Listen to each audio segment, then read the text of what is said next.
Landscaping is a big old job, and a bit like interior design, it's a combination of a whole collection of things that need to come together to make your garden really work for you. And a key part of this is, what do you put outside your home? Is it going to be stone slabs? Is it going to be decking? Or, as Charlie has done at his home, concrete? Yeah, we built our house about two years ago, finished it, and at the end of the process we were sort of exhausted and slightly, down on our funds, if you know what I mean. So we needed to come up with a really cost-effective way of creating quite a large area of paving. And the thing about paving is, when you just look at, everyone's got patios, right? They've got them outside their houses, and you think, oh, patios. It's like, when you actually start trying to do it, you realise how expensive it is, and it's kind of like, oh my gosh, you know what I mean? Yeah. So one thing I have seen done around the place, and I've always really liked, is concrete as a patio finish, because it's farmyards are done in it. Yeah. Delivery warehouses are done in it. It's a pretty affordable way of doing it. So that's the choice that we made. How do you wick the water away? I mean, obviously it's been raining overnight. Yes. I'm stood in a slight little puddle. You are. We didn't quite get the falls right. We got the falls right nearly everywhere. Yeah. Apart from here. I've just chosen the one. You've chosen the ones, but that's fine. Yeah. I tried to get it as flat as I could, so that you weren't sort of eating on a slope, if you like, or sitting on a slope. I think we slightly undercooked it. I would definitely recommend a little bit more sort of than, I think we went about 1 degree. I'd go 1.5 degrees just to get that water to go away. What's that I spy by the door there? This is a pencil drain. It's a pencil drain. Yeah, so everyone wants to get the inside and outside flowing, and you want to do that with materials, and you can do that with having sort of the similar sort of tiles inside running out. In this case, we've got a concrete floor. We're into a concrete floor. Different treatment to the concrete floor so that they look, because they are going to weather different. That's polished, and they're going to weather differently. But in order to get that lovely level kind of feeling, you need to stop the water driving back into the building. And the best way of doing that, I've got actually a bit of left. Here we go. I found it in my shed. This is the last leftover piece. What we found earlier. Well, it was actually the last leftover piece, and when I did the job, I found it in the shed. So that sits like that under the concrete. You collect them together. You see here that they sort of clip together. Yeah. That end clips onto that end like a giant bit of Lego. Yeah. You build them along, and then you can cut into the bottom and take them and drain them away. Or in our case, we just ran them out and then actually just put a little pipe into the flower beds. So there's actually quite a lot of kit under there then. So that's the only bit that we can see. And that sits in the depth of the concrete, which is about 100 mil. And those attached to the drains to carry the water away? Yeah, it gives you lots of options. That can attach to the drain there. You can knock that out and come out the front. You can come out the end. So they're really, I mean, there's lots of different makes of these. We put concrete here, but you could put a bit of mortar and run your sandstone, the paving, or whatever you want, in whatever finish you want. So what other options might people have? Because clearly getting water away from the paving is a key thing, because as you said, it would go back in otherwise. What other options might people have? Well, you can get sort of wider drains, like the sort of channel drains with metal covers or plastic covers. Yeah. Really nice ones have got like cast iron covers. And actually a really nice thing to do is to get a simple concrete channel and then find second-hand or reclaimed grills, which I've actually got by the front door, which beautiful cast iron grills. You know, you can get carried away, but these little details are really important. What's nice about these is, because they're so narrow, so thin, you don't really see them. As soon as they start getting bigger, it's a feature. You need to spend money on them, because they become more of a visual sort of, you see them. You've got to work on them harder. How did you create it? How do you get a sort of concrete paved area? So the first thing is you dig down till you get to nice solid earth. Then you put down a thing called a geotextile, which is like a black man-made fabric that sort of stops any of the whole hard bit of the floor moving into the soft spots in the ground. And how far down are we going? We're going down about 250 mil. Okay. Then you put about 150 mil of crushed stone, called type 1. Crucially, that has to be sort of angular so that it binds together and creates a hard base. You do that on pretty much all patios. That's standard stuff. Okay, whether you're having concrete over the top or paving slabs, Indian sandstone. Whatever, you generally start with a hardcore, or type 1 as it's called, crushed stone base, which you whack down. Then you create metal edging to cast it into, and then you lay down some polythene, some thin plastic, and then you put in some mesh, some metal to stop it cracking. Then they come along and they pour in the concrete, get it level, and get out this machine called a power float machine, a helicopter, which is all these paddles on it, which makes polished concrete. Okay, so the same machine for indoors as you would for outdoors. Exactly, but you have this thing called a pan that you put on the bottom, which is like a dish of metal that sort of slots onto it, and that's the first thing you do to get it level. Yeah. And it leaves these swirls in. So we just stopped I can at that. see it. Slight swirls across it. Yeah, like it's it's lovely. been sort of like spun up, Yes. you know, like you're cleaning your table after a meal. With a huge dish. With a huge dish. And then you leave it there, and then you just go around with a trowel on the edges and then cut in a couple of gaps to stop it cracking. I mean, it sounds a lot, but actually if someone knows what they're doing, as I said, this was done in about 3 days.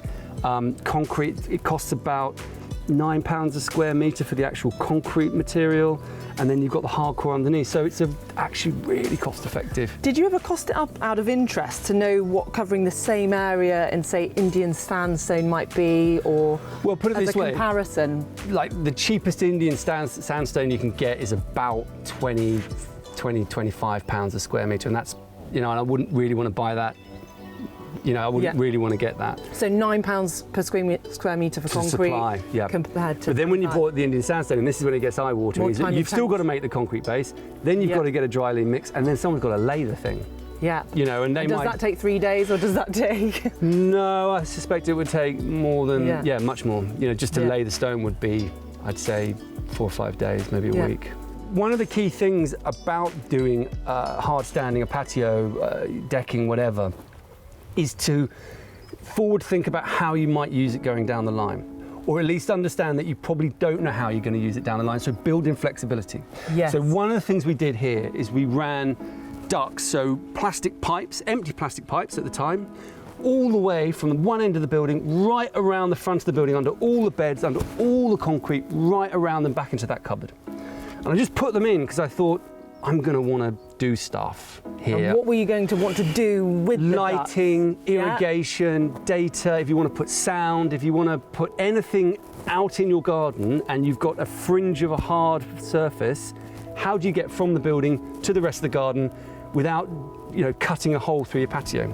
So even if the difference with First Fix is you put in the cables, whereas increasingly now when we're doing buildings, we put in ducts, we put in plastic pipes, because we don't know what the cables are going to be. And if you put the cable in, you know about a year later the electrician's going to turn up and go, oh, it's not that cable anymore. Yeah. No, we're using this cable and that cable. It's like, but I put the cable in, and now what? It's like, well, you can't do the new thing. So ducts, I'm a massive duct fan, and even out in the garden, stick them in, you will use them. And what's the lifespan on the ducting? Oh, it's underground. Yeah, it'll last. Years, 30, 40, 50 years. I mean, it's underground. Things underground last a long time if they're plastic, because the sun breaks them down. So but it just means that when we came to do, there's lights at the base of every one of these piers, there's irrigation in all of these beds, there's irrigation into there. I actually had to run a water pipe. We put in a new pipe all the way around, and suddenly they're completely full. And actually, I probably should have put in 3, but more ducts. More ducts, literally more ducts everywhere. Yeah, exactly. I mean, colour's a really important thing actually with any hard standing outside that you're going to be sitting on to eat on. Partly because you're normally outside when it's sunny, right? So if you go for a dark finish, so people are like, oh, I really want a nice dark stone, lovely dark grey. It's great until the sun's out and you walk out bare feet and you are, oh my God. The other thing is people then go, oh, I want it really light, I want it really white, and then try sitting out on a white floor on a sunny day. It melts your eyeballs, do you know what I mean? Oh, it reflects the light. Too much, so it's a real Goldilocks zone. Yeah. You don't want it too dark, you don't want it too light. You want that sweet spot of this mid colour, which, you know, is actually quite wide. I mean, this is relatively light. I think it doesn't reflect too much because it has that broken surface, that swirled surface. Yeah. It scatters the light slightly. But actually, without meaning to, we sort of really got the colour right on this. And this was just what turned up from the concrete company. Like, literally, it's what turned up. I was so I'm beleaguered by building this thing. By the end, I hadn't seen a concrete sample. It was just like, what turns up, turns up. But what works really well is that it reflects the light up into the underside of onto the ceiling. So when the sun's coming in, it bounces off the floor and goes up into the building and lights really nice and deep into the building. I love the finish that the concrete gives you, this sort of, you know, the sweet spot that we were talking about between not too dark, not too light. But could you do any other colours with the concrete? One of the great things around concrete is that you can get it pretty much any colour. And there's two ways that you can do that. Either they mix it in the dye when they're manufacturing it, so when they're mixing it in the machine, they chuck in a dye. And the second way is you can actually stain the surface after it's been laid. Whilst it's drying? Or? Whilst just after it's setting, yeah. Pink, I love it. What about that beautiful Moroccan sort of terracotta colour? Or a blue? Yes, you could. Not that I would. No, but pink I quite like the idea of, but yeah. Work well with the mauves and the lilacs, Yes, it would work quite well, yeah. Pink definitely. So when it's just going off, they come and they can spray a sort of flicker powder over it, and that sort of dyes it off. People get really carried away, and then they make it look like stone, and then they get rubber mats and print stone finish in it. Don't do that. Don't need to. Don't do that. Yes. That's a bad idea. Yeah. Like, concrete's just concrete. Do the dishing. Celebrate it as concrete. Yes, agree. That's the way to go, in my opinion. Interestingly, though, because I know you mentioned indoors you have polished concrete and outside just concrete, but they're very different colours, so they're quite a different composition. Or Yeah, they different sand.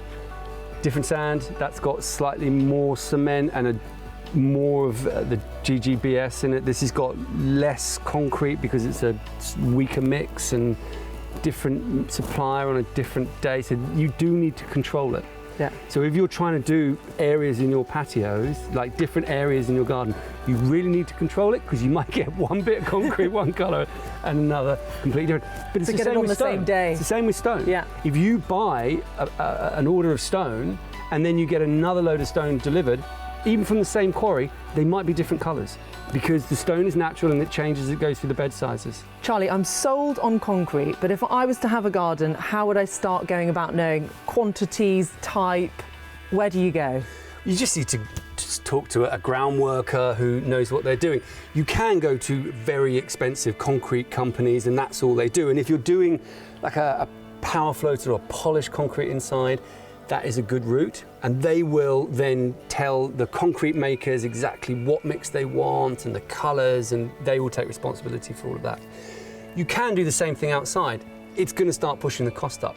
Equally, you start phoning up ground workers and asking them if they do concrete slabs. And then if you say to them, okay, you do concrete slabs, they'll immediately probably be cheaper because they're not that niche market of high-end concrete finishes. And then ask them about how they control colour and how they control texture. And if they engage in that conversation in a meaningful way, rather than just saying, well, we do it like this and the colour's whatever turns up, they might be your team, and then you push forward with them. But it's an art, and you know, the internet will tell you a lot of this stuff, and you will find a lot of stuff out, but it is good to work with someone who understands what you're trying to achieve. Okay, so work with someone who knows what you want to achieve. I love the look of it, I have to say. I know you mentioned it's often used in farmyards and it's got that sort of authentic rustic look. What are the other benefits? It's affordable, it's infinitely variable, from texture to colour to finish to all of those things. You can do whatever you want with it. If you get the right mix and you're using local stone and local aggregate and lots of GGBS, it can be relatively sustainable. Very hard wearing and long lasting. If it gets grubby, you just power float it off. And actually it ages really nicely. It's sort of, I really love the way that it ages and flakes slightly. So it's a really affordable, flexible material. I love it. And if I wanted to look at a few other alternatives instead of concrete as a paving, what else might I consider? Well, there's lots, but a really good one is gravel. But you've got to do it right. And I've done some around here, I think we've got it right, but you might be the judge. How would you do gravel wrong?